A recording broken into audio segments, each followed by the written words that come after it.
दोस्तों यहाँ पे न्यूज़ निकल के आ रही है हैवेल्स की तरफ से। हैवेल्स यहाँ पे क्वार्टरली रिजल्ट इन्होंने लॉन्च कर दिया है। पूरा भी क्वार्टर रिजल्ट जो है इनका 2026 Q1 का है दोस्तों। तो इनका जो फायदा नुकसान हुआ है बता देता हूँ। तो हैवेल्स इंडिया ने लगभग वित्त वर्ष 2026 Q1 में पैट यानी 447 करोड़ रुपए कमाए हैं इन्होंने।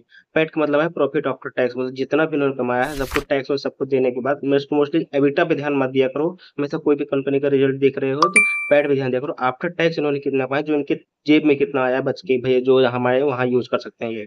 वही पिछले वर्ष की बात करूं, इसी तिमाही के दौरान के 2021-2025 में, तो वित्त वर्ष में देखें तो इन्होंने 407 करोड़ रुपए रहा है, जो इनका 14% की सालाना गिरावट रहा है दोस्तों। 14% की गिरावट है। वही वाई ऑफ वाई यानी ईयर ऑफ ईयर के बेसिक के हिसाब से देखें तो 6.10% के हिसाब से इनकी गिरावट कंसोलिडेटेड टोटल इनकम रही है 5,554 करोड़ रुपए।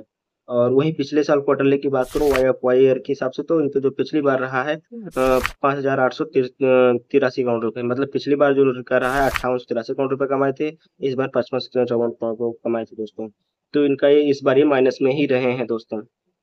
हैवेल्स कंपनी की यहाँ पे बात कर रहा हूँ। फिर आपको याद दिला देता हूँ, कंपनी से क्वार्टर में पिछले साल इन्होंने लगभग 5,883 करोड़ रुपए कमाए, जो टोटल इनकम इनकी सेबी के फाइल करने के अनुसार है। ये जिसे जो मैं आपको डेटा बता रहा हूँ, इन्होंने सेबी को जो बेसिक उनको अपनी फाइल इश्यू में बताया है वो डेटा है दोस्तों। वही कुछ चीजें यहाँ पे मिल पाई हैं, मैंने ऑडिट निकालने की कोशिश की कि इनका जितना बिजनेस है कैसे कैसे कमाए हैं। तो कुछ चीजें इन्होंने केवल बिजनेस से इन्होंने 1933 करोड़ रुपए कमाए हैं। और लॉयड लॉयड जो इसका फैन आता है, और यहाँ पे कूलर भी आता है ना, बल्ब वल्ब भी आता है इनका, तो इन्हीं का ही हैवेल्स का ही, क्योंकि हैवेल इलेक्ट्रिक ब्रांड है। तो इन्होंने 1271 करोड़ रुपए कमाए हैं। बाकी जो इनकी रही है अदर इनकम रही है दोस्तों, उस हिसाब से उन्होंने कमाए हैं।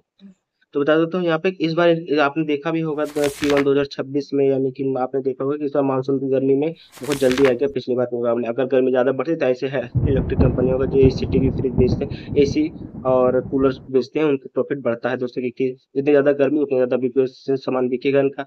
तो इसी वजह से गर्मी की गिरावट हुई है दोस्तों। ऐसे फाइनेंशियल चीजों के लिए मेरे चैनल सब्सक्राइब कर सकते हैं। मिलते हैं नेक्स्ट वीडियो में। धन्यवाद दोस्तों।